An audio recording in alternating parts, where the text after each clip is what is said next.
बझनियानु कवनो सुझे न उपाय कही के बोलबे सब बझनियानु कवनो सुझे न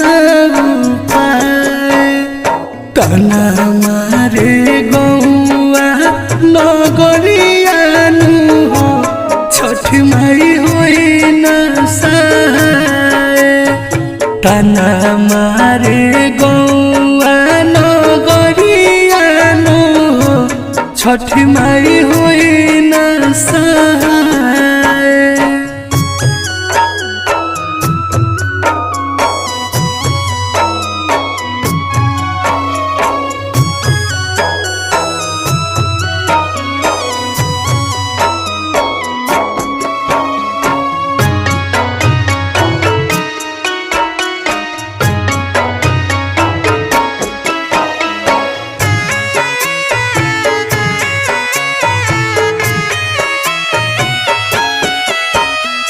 घरवा दुआर सुना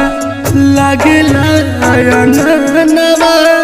सुगना के बिना हमरो छछने परानवा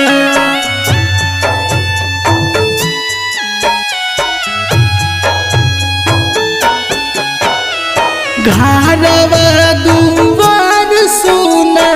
लगला अंगनवा सुगना के बिना हमरो छछने परानवा छल के बिरह से नयनवानु दुखवा सहलो न जाए दुखवा सहलो न जाए तना मारे गौआ नगरियानु छठ माई होई न सहाय तना मारे गौआ नगरियानु छठ माई होई न सहाय। बोलो बोलो छठी मैया की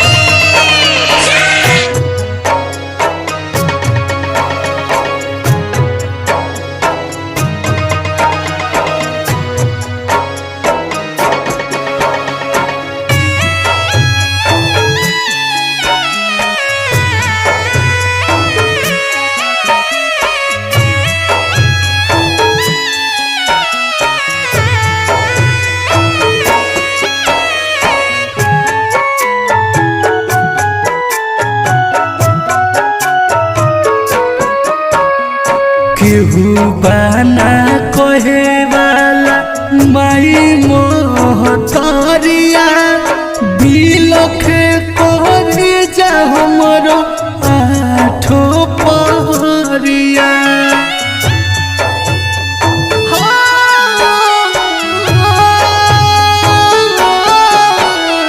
केहू बाना कहे वाला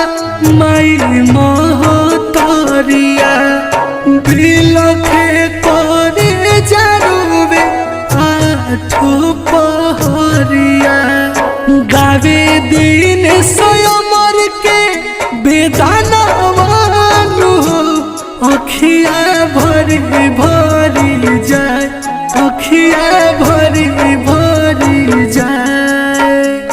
तना मारे गौआ नगरियानु छठ माई होई न सहाय तना मारे गौआ नगरियानु छठ माई